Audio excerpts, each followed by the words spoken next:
नमस्कार, शाम के 7 बजने वाले हैं। खबर दमदार के इस वक्त के बुलेटिन के साथ मैं हूं अनुपम। प्रदेश की हर छोटी बड़ी खबरों को लेकर मुजफ्फरनगर से बड़ी आतंकी साजिश का खुलासा हुआ है। पुलिस ने ककरौली थाना क्षेत्र से 3 आरोपियों को गिरफ्तार किया है।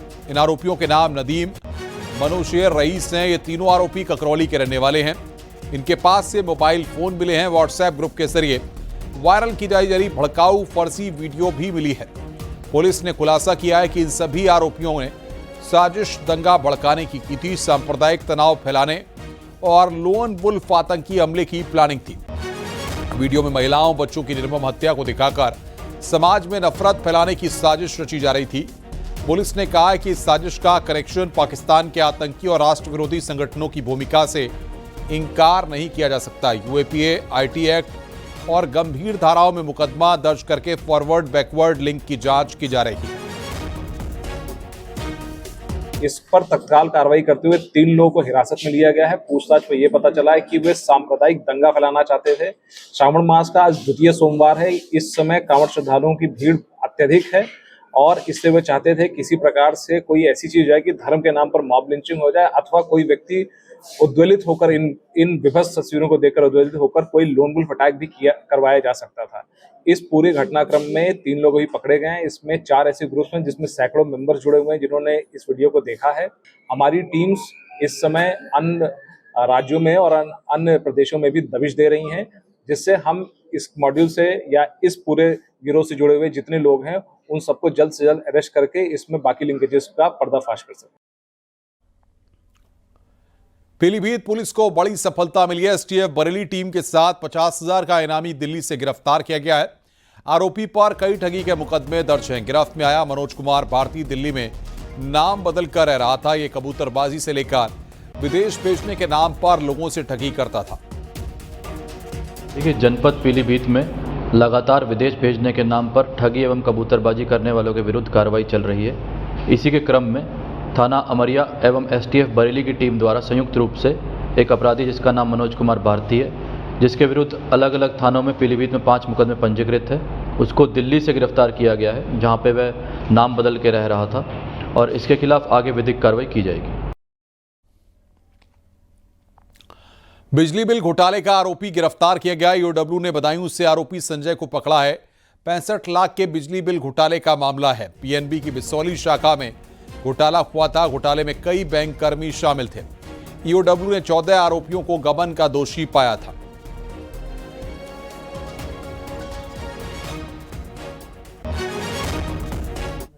खबर गाजियाबाद से है। 15,000 रुपए की ठगी होने पर पड़ोसी ऑटो ड्राइवर ने 10 साल के मासूम देव को अपहरण कर उसकी हत्या कर दी। वारदात में ऑटो चालक धर्मेंद्र उर्फ राजू, उसका बेटा रोहित और दोस्त गुड्डू शामिल थे। तीनों मासूम को ऑटो में बैठाकर दिल्ली के नरेला में ले गए और वहां जाकर ईंट से पीटकर देव की हत्या कर दी।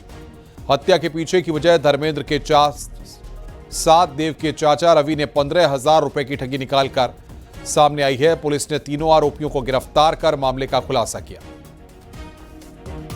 हाँ, अभी तक की जो विवेचना है और छानबीन है उसमें इनके द्वारा यही तथ्य बताया गया है कि इनका उद्देश्य बदला लेने के लिए और सबक सिखाने के लिए उसे बच्चे का जो है अपहरण करके हत्या की योजना बनाई गई थी। अन्य बिंदुओं पर अभी हम लोग छानबीन और जानकारी एकत्र कर रहे हैं और जैसे भी साक्ष्य मिलते जाएंगे उस हिसाब से इसमें कार्रवाई की जाएगी। पुलिस ने आरोपी को कहां से पकड़ा है सर? पुलिस ने आरोपी को जो है कौन सा लोनी डिपो के पास से जो है वो गिरफ्तार किया। जौनपुर के युवक की मुंबई के नाला सुपारा में हत्या कर दी गई और शव को 3 टुकड़ों में करके घर में दफन किया गया। हत्या का आरोप युवक की पत्नी पर है। हत्या के बाद से पत्नी अपने 5 साल के बेटे को लेकर फरार हो गई है। जौनपुर के कलीचाबाद का रहने वाला युवक रोजगार के सिलसिले में अपने परिवार के साथ मुंबई में रह रहा था। हालांकि हत्या की वजह अभी साफ नहीं हो पाई है। मामला प्रेम प्रसंग का है या कुछ और, पुलिस तफ्तीश में जुटी हुई है। 10 साल पहले। हाँ, 10 साल। और लड़की कहाँ की है? लड़की हाउस का है। जफराबाद हाउस में पड़ता गांव। हाँ, उसी गांव की है। क्या घटना घटी है, क्या जानकारी है आप लोगों को? जानकारी है ये रूम में एक हफ्ता से उसका दोनों प्राणी झगड़ा किए थे। वो रूम से ऋषि निकल गया, अपने निकल गया और रात में आया, पता नहीं कब वो आदमी चठ आदमी लेके अपना कब मारी, कब पीटी, कब खन के गाड़ दी, पता नहीं पाया। अलीगढ़ में सरेराह युवक को अज्ञात हमलावर ने गोली मार दी। घटना एडीएम कंपाउंड के पीछे वाली सड़क की है। युवक को इलाज के लिए अस्पताल में भर्ती कराया गया है। घायल व्यक्ति की शिनाख्त की जा रही है। पुलिस टीम सीसीटीवी फुटेज खंगालकर आरोपियों की पहचान करने में जुटी है। आज दिनांक 21/7/2025 को दोपहर लगभग 2 बजे थाना सिविल लाइंस पर सूचना प्राप्त हुई कि एडीएम कंपाउंड के पीछे वाली रोड पर एक व्यक्ति को किसी अज्ञात व्यक्ति ने गोली मार दी है। इस सूचना पर तत्काल स्थानीय पुलिस मौके पर पहुंची। मजरूब को तत्काल उपचार हेतु जेएनएमसी भर्ती कराया गया है। मजरूब की पहचान लाडले सन ऑफ दर्शन खां के रूप में हुई है। इस प्रकरण में अभियोग पंजीकृत कर अग्रिम विधिक कार्रवाई की जा रही है। प्रतापगढ़ में रजिस्ट्री कार्यालय परिसर में जमीन के बेनामी को लेकर दो पक्षों में विवाद हो गया। आरोप है कि रजिस्ट्री कार्यालय परिसर पट्टी में दबंगों ने ताबड़तोड़ फायरिंग शुरू कर दिया। फायरिंग के दौरान आदित्य मिश्रा और अरुण मिश्रा को गोली लग गई। बिलखरनाथ ब्लॉक प्रमुख सुशील सिंह और उनके गुर्गों पर फायरिंग का आरोप है। घटना का सीसीटीवी फुटेज भी सामने आया है। फायरिंग में 2 लोगों को गोली लगी है। दोनों को प्रयागराज रेफर किया गया है। फिलहाल पुलिस मामले की जांच कर रही है। लगभग 1 बजे के आसपास थाना पट्टी के अंतर्गत फायरिंग की सूचना प्राप्त हुई थी। पुलिस मौके पर पहुंची और उसमें 2 लोगों को गोली लगी है, पैर में गोली लगी है। दोनों घायलों की हालत खतरे से बाहर चिकित्सकों द्वारा बताई जा रही है, उनकी हालत स्थिर बताई जा रही है। पुलिस की अलग अलग टीमें इस घटना के अनावरण और आरोपियों की गिरफ्तारी के लिए लगाई गई है। प्रथम दृष्टया जमीन का एक प्रकरण इस फायरिंग की घटना के पीछे बताया जा रहा है। प्रकरण की गहराई से जांच की जा रही है और टीमें घटना के अनावरण और सही कार्रवाई के लिए। बागपत में आशा वर्कर की हत्या का खुलासा हो गया। प्रेमी ने ही महिला की हत्या की थी। आशा वर्कर के प्रेमी भूपेंद्र से अवैध संबंध थे। भूपेंद्र आशा वर्कर की आर्थिक स्थिति कमजोर होने के चलते उसकी मदद कर देता था। रुपयों की डिमांड बढ़ने पर आरोपी प्रेमी ने हथौड़े से हमला कर हत्या कर दी। पुलिस ने आरोपी को गिरफ्तार कर जेल भेज दिया है। मामला बड़ौत कोतवाली इलाके का है। आज उसके मौसी के लड़के भूपेंद्र हिरासत में लिया गया है। उसने बताया कि हत्या मैंने कारित की है और वो मूल रूप से जनपद शामली का रहने वाला है और मलकपुर सिगर मिल में काम करता है। उसका कहना था कि हमारे लगभग 2003 से इस महिला से प्रेम प्रसंग चल रहे थे और ये लोग कुछ गरीब लोग थे और मैंने इनको काफ़ी पैसे दिए थे। कल भी वो महिला हमसे 1 लाख रुपये मांगने के लिए आई थी और पैसे न देने हमारी इससे कहा सुनी। उसने को थप्पड़ मार दिया और उसी गुस्से में हथौड़े से इसके सर पे प्रहार किया, जिससे इसकी मौत हो गई। और बाद में डेड बॉडी को डिस्पोज करने के लिए हमने बोरे में बंद कर दिया था और चला गया था कि रात में लौट के आऊँगा, डेड बॉडी को कहीं और फेंक दूंगा मैं। लेकिन तब तक इसे घर वाले आ गए, पुलिस आ गई, डेड बॉडी बरामद कर ली। प्रतापगढ़ में राष्ट्रीय ग्रामीण आजीविका मिशन में 1 करोड़ 4 लाख रुपए के घोटाले का मामला सामने आया है। मामले का खुलासा होने के बाद विभाग में हड़कंप मचा हुआ है। जांच में दोषी ब्लॉक मिशन प्रबंधक रामानंद सिंह पर एफआईआर दर्ज कराई गई है। बिलखरनाथ ब्लॉक में एनआरएमएल में तैनात ब्लॉक मिशन प्रबंधक रामानंद सिंह पर 1 करोड़ 4 लाख 21 हजार रुपए के गबन का आरोप है। सहायक विकास अधिकारी कृष्ण कुमार की शिकायत पर दिलीपपुर थाने में सरकारी धन गबन का मुकदमा दर्ज किया गया है। वहीं बीबीएम पर फर्जी दस्तावेज तैयार कर स्वयं सहायता समूह की महिलाओं का सरकारी धन अपने निधि खाते में ट्रांसफर करने का आरोप है। आरोपी ब्लॉक मिशन प्रबंधक रामानंद को ब्लॉक से हटाकर मंगरौरा में अटैच कर दिया गया है। खंड विकास अधिकारी ने पूरे डिटेल के साथ कि किन किन तिथियों में पैसा ट्रांसफ़र किया गया है, किस खाते में ट्रांसफ़र किया गया है, ये पूरी रिपोर्ट भेजी और जिसमें ये पाया गया कि श्री रामानंद द्वारा अपने व्यक्तिगत खाते में 1 करोड़ 4 लाख 31,468 रुपया अपने बचत खाते में ट्रांसफ़र किया गया और कई बार श्री रामानंद द्वारा अपने नगद जमा भी किया गया है। जब हम लोगों ने उनसे स्पष्टीकरण लिया, मौखिक रूप से भी पूछा गया, तो उन्होंने कहा कि साहब व्यक्तिगत ज़रूरत से पैसा लिया था, पैसा हमने वापस कर दिया।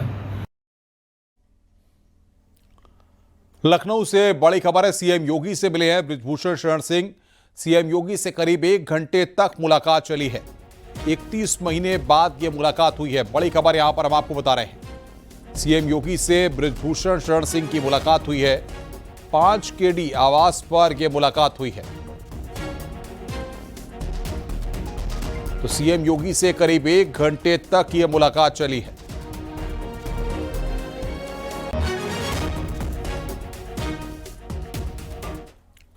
मुख्यमंत्री योगी आदित्यनाथ से आगरा की महापौर हेमलता दिवाकर कुशवाहा और नगर आयुक्त अंकित खंडेलवाल ने सीएम योगी से शिष्टाचार भेंट की।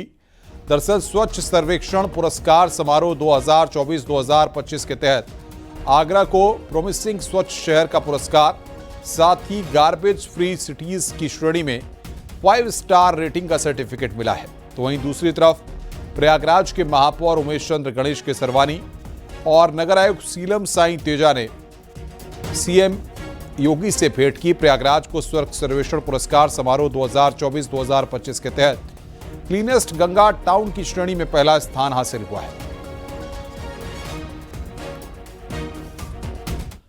गोरखपुर बीआरडी मेडिकल कॉलेज में छात्रों के फूड पॉइजनिंग के मामला तूल पकड़ लिया है।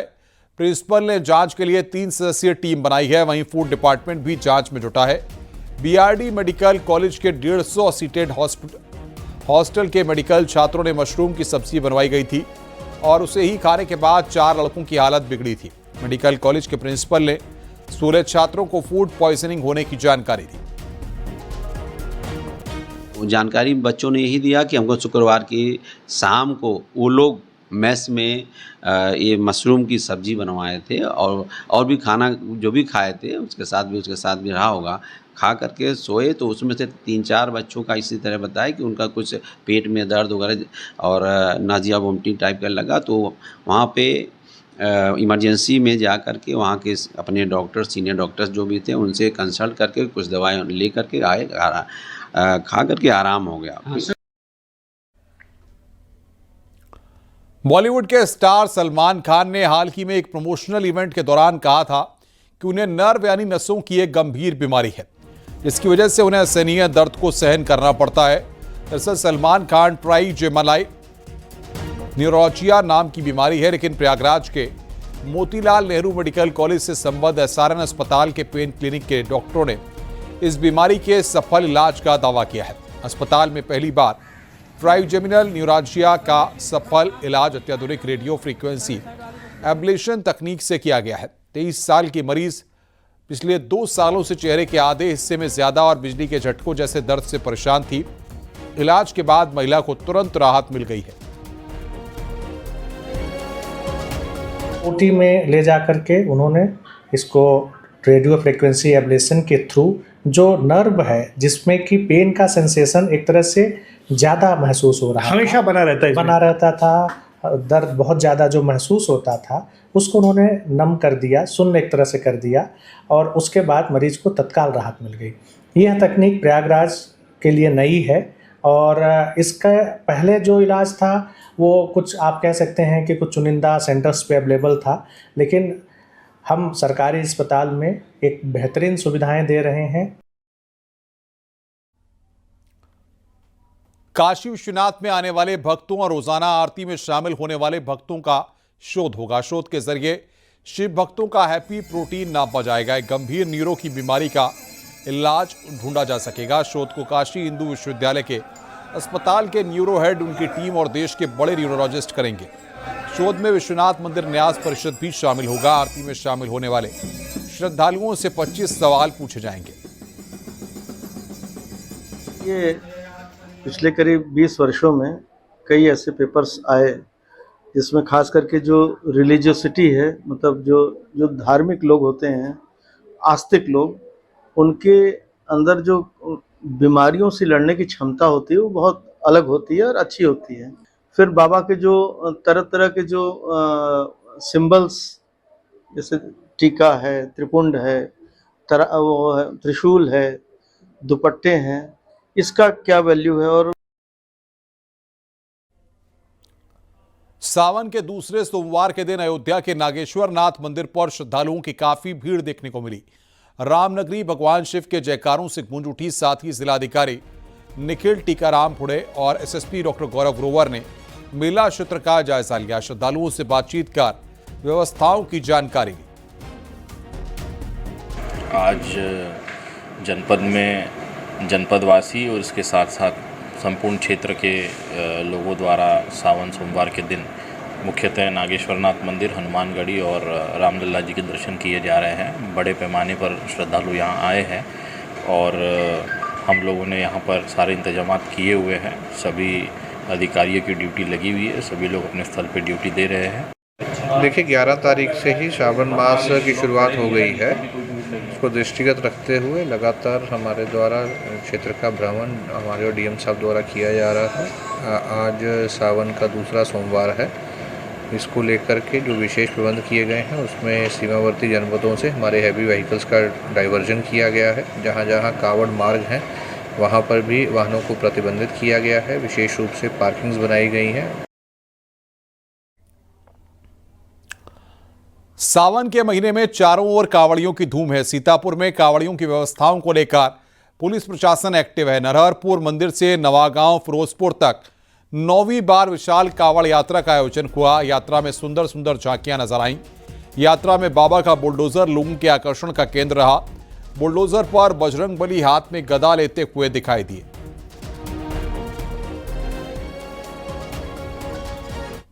प्रयागराज में भी कावड़ के अलग अलग रंग देखने को मिल रहे हैं। दशाश्वमेध घाट पर सावन के दूसरे सोमवार के मौके पर बड़ी संख्या में कावड़िए पहुंचे।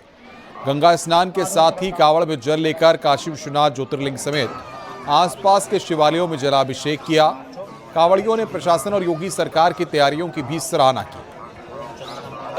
आज सावन के महीने का दूसरा सोमवार है और बड़ी संख्या में कांवड़िए दशाश्वमेध घाट पर पहुंच रहे हैं। आप दशाश्वमेध घाट को देख सकते हैं, पूरी तरह से ये घाट जलमग्न हो गया है।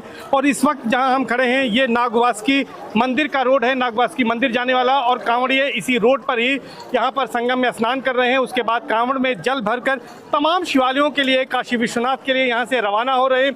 हम उनसे बातचीत करेंगे, जानने की कोशिश करेंगे किस तरह की परेशानी हो रही है, बाढ़ की वजह से क्या दिक्कतें हैं यहाँ पर कांवड़ियों को। और आप देख सकते हैं कि बड़े से लेकर जो आस्था है, छोटे बच्चे यानी कि छोटे कांवड़िया भी यहाँ पर आए हुए हैं। सबसे पहले हम सबसे छोटे कांवड़िए से बात करेंगे। क्या नाम है आपका? सीएम। आपका नाम ही सीएम है। कहाँ से आए हैं आप? कहाँ से आए हैं? बिछिया से। किस लिए आए हैं यहाँ पर? क्या लिया है आपने ये गले में? गंगाजल। कहाँ ले जा रहे हैं इसको? बाबा धाम। अच्छा, बाबा धाम ले जा रहे हैं। क्या नाम है आपका? कहाँ से आए हो आप? अच्छा, कहाँ ले जा रहे हैं गंगा जल? बाबा धाम जा रहे हैं। नाम बताइए आप। क्या? राम मूर्त। यहाँ पर बाढ़ भी आई हुई है, काफी दिक्कत परेशानी हो रही है। क्या परेशानी हो रही है यहाँ पर? कुछ नहीं, बस नहाने में दिक्कत हो रहा है थोड़ा, और बाकी सब सही है। हाथरस में कई कावड़िए गंगा घाट से जल लेकर अलग अलग मंदिर में पहुंचे। पुलिस ने कावड़ियों की सुरक्षा को देखते हुए पुख्ता इंतजाम किए। इस दौरान पुलिस ने कावड़ियों की सुरक्षा के साथ साथ सेवा भी की। मुरसान कोतवाली प्रभारी ने एक कावड़िए के पैर में छाले होने के कारण मरहम लगाया। शिविरों में कावड़ियों के ठहरने और जलपान की भी व्यवस्था की गई है।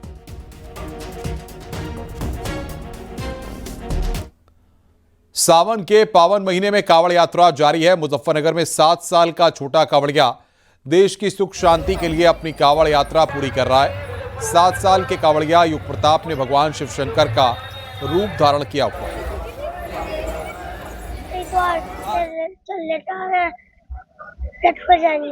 कितनी उम्र है आपकी? 7। किस मनोकामना को लेकर आप कावड़ लाए? देश में शांति मिल रहा है, जो शहीद हुए हैं उनकी आत्मा को शांति मिले, हिंदू लोग ठट्टे रहे। जगह जगह शिव भक्त हर हर महादेव के जयकारों के साथ शिवधाम की ओर बढ़ते जा रहे हैं। मेरठ में अनूठी शिव भक्ति देखने को मिली। आयशा नाम की मुस्लिम युवती अपने पति अक्षय के साथ नंगे पांव कावड़ लेकर आगे बढ़ रही है। आयशा और अक्षय की शादी कुछ समय पहले हुई थी। ये उनकी पहली कावड़ है जिसे साथ मिलकर पूरा कर रहे हैं। ये कहानी सिर्फ आस्था की नहीं बल्कि सर्व धर्म संप्रभाव और एकता की मिसाल है। एक बेटा बोले पापा को धन्यवाद देने के लिए। बेटा भी है? एक बेटा आया है क्या? वो भी आया है। अलीगढ़ में 10वीं की छात्रा बीते 3 महीने से लापता है। गर्ल्स कॉलेज में पढ़ने वाली नाबालिग स्कूल यूनिफॉर्म पहनकर घर से निकली थी। सीसीटीवी में छात्रा को स्कूल यूनिफॉर्म में घर से जाते देखा गया। फिर कुछ ही देर बाद वो बुर्का पहने हुए नजर आई है। रेलवे स्टेशन के एक सीसीटीवी फुटेज में वो अज्ञात महिला के साथ ट्रेन में बैठती दिखाई दी। परिवार ने धर्मांतरण की आशंका जताई है। छात्रा की मां और भाई का कहना है कि बेटी को बहला फुसलाकर ले जाया गया और उसके साथ कोई साजिश हो सकती है। पुलिस को अभी तक कोई सुराग नहीं मिला है। इससे हताश होकर छात्रा के पिता बागेश्वर धाम की ओर पैदल यात्रा पर निकल पड़े हैं और बेटी की सलामती की प्रार्थना कर रहे हैं। और मैं हुडल नगर फेज 2 में रहता हूँ, धाना गांधी पार्क में। क्या हुआ आपकी वैन? मेरी वैन 1 मई से घर नहीं आई है और कॉलेज के लिए गई थी सुबह 7:30 बजे। उस वक्त से अभी तक घर नहीं आई है। 3 महीने होने को आए और पुलिस का जवाब यही होता है कि हम ढूंढ रहे हैं और वो आज तक उनका भी कुछ जवाब नहीं आता। देश में इन दिनों धर्मांतरण का मुद्दा गरमाया हुआ है। छांगुर के धर्मांतरण मामले को लेकर आए दिन नए नए खुलासे हो रहे हैं।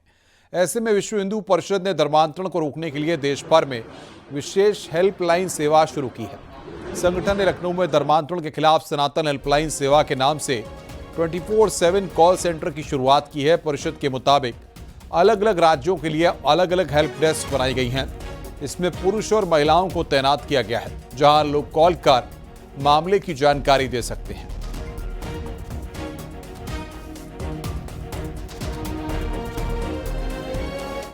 आगरा पुलिस ने फर्जी धर्मांतरण सिंडिकेट के मुख्य आरोपी अब्दुल रहमान को दिल्ली से गिरफ्तार कर लिया। अब्दुल रहमान ये पूरा गैंग ऑपरेट करता था। अब्दुल रहमान को दिल्ली से गिरफ्तार करने के साथ ही पुलिस ने एक लड़की को भी उसके पास से मुक्त कराया और सैकड़ों धर्म परिवर्तन की किताबें भी बरामद की हैं। इस मामले में आगरा पुलिस अभी तक लगभग 11 आरोपियों को गिरफ्तार कर चुकी है। अब पुलिस ने दिल्ली के शाहीन बाग के रहने वाले अब्दुल रहमान को गिरफ्तार किया है। अब्दुल रहमान ये पूरा नेटवर्क ऑपरेट करता था। गोवा से गिरफ्तार की गई आयशा ने भी अब्दुल रहमान का नाम बताया था। जब पुलिस दिल्ली के अब्दुल रहमान के घर पर पहुंची थी, कई चौंकाने वाले मामले पुलिस के सामने आए। अब्दुल रहमान ने हरियाणा रोहतक की रहने वाली एक लड़की को अपने पास रखा हुआ था। उस लड़की का भी धर्मांतरण करवाने का काम हो रहा था। अब्दुल रहमान ने पुलिस पूछताछ में बताया कि उसका असली नाम महेंद्र प्रताप सिंह था। उसने साल 1990 में अपना धर्म परिवर्तन करा दिया था। वो फिरोजाबाद का रहने वाला है। पिता के तहत आगरा में सदर बाजार क्षेत्र से 2 सगी बहनें यहां से गायब हो गई थी। उस संबंध में उनके परिजनों के द्वारा मुकदमा दर्ज कराया गया, जिसकी विवेचना साइबर थाने के द्वारा की जा रही थी। विवेचना के क्रम में आज इसका एक महत्वपूर्ण अभियुक्त, जिनका नाम अब्दुल रहमान है, उसको पुलिस ने दिल्ली से गिरफ्तार किया, जो नॉर्थ ईस्ट दिल्ली के दयालपुर थाना के अंतर्गत। आगरा में पुलिस को बड़ी सफलता मिली है। पुलिस ने लुटेरी दुल्हन और बिचौलिए को गिरफ्तार किया है। दोनों पर 10-10 हजार रुपए का इनाम घोषित किया गया था। इस मामले में पुलिस पहले ही लुटेरी दुल्हन के फर्जी बुआ, फूफा और मामा को गिरफ्तार कर चुकी है। मामला एतमादुद्दौला थाना इलाके में 16 मई का है। शादी के दूसरे दिन आरोपी दुल्हन नीलू और फातिमा ने ससुराल वालों को खाने में नशा देकर बेहोश कर दिया था। इसके बाद जेवर, कैश और कई कीमती सामान लेकर फरार हो गई थी। पुलिस ने आरोपी दुल्हन नीलू और फातिमा और बिचौलिया जेपी ठाकरे को गिरफ्तार कर लिया है। और पुत्र की शादी है तो 1,20,000 रुपये नगद भी कुछ लोगों ने लिए थे। तो इस क्रम में टीमें लगाई गई थी और मुकदमा इसमें पंजीकृत कर लिया गया था 142/25 संगत धाराओं में पंजीकृत था। इस मामले में 2 अभियुक्त और 1 महिला अभियुक्ता को थाना एतमादुद्दौला पुलिस पहले ही जेल भेज चुकी थी। जो इसमें मुख्य अभियुक्ता महिला अभियुक्ता है और जेपी ठाकरे, इनके ऊपर 10-10 हज़ार रुपये के नाम घोषित कर दिए गए थे। तो मुखबिर की सूचना पर हम लोगों ने इको स्टैंड रामबाग पुल के पास से जेपी ठाकरे को हम लोगों ने गिरफ्तार कर लिया है और महिला अभियुक्ता भी इसमें गिरफ्तार हो गई हैं। दोनों गिरफ्तार करके जेल भेजा जा रहा है और आगे विधिक कार्रवाई की जाएगी। मुजफ्फरनगर से खबर है, कांवड़ शिविर से 5 लोग गिरफ्तार किए गए हैं। कांवड़ियों के वेश में घूम रहे थे आरोपी। कांवड़ियों के मोबाइल, सामान चोरी का आरोप है। नाम बदलकर शिविर में रैकी करते थे। मुजफ्फरनगर के सिविल लाइन थाना क्षेत्र का यह पूरा मामला है।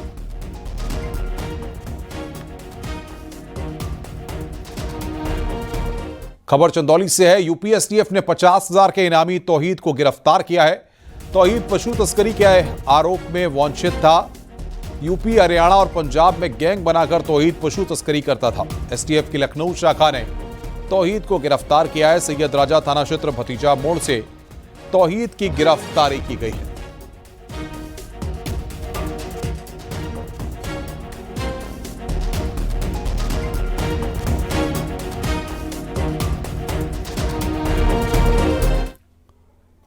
रुक रहे हैं यहां पर एक ब्रेक के लिए, लेकिन ब्रेक में जाने से पहले आपको बता दें कि न्यूज 18 ऐप अब नए अवतार में है। न्यूज 18 ऐप आप डाउनलोड करें, खबरों से जुड़े बदलाव का हिस्सा बने। अपने शहर, देश और दुनिया की खबरें आप सीधे अपने मोबाइल पर देख सकते हैं। नीचे दिए गए QR कोड को आप स्कैन करें और तुरंत डाउनलोड करें न्यूज 18 ऐप।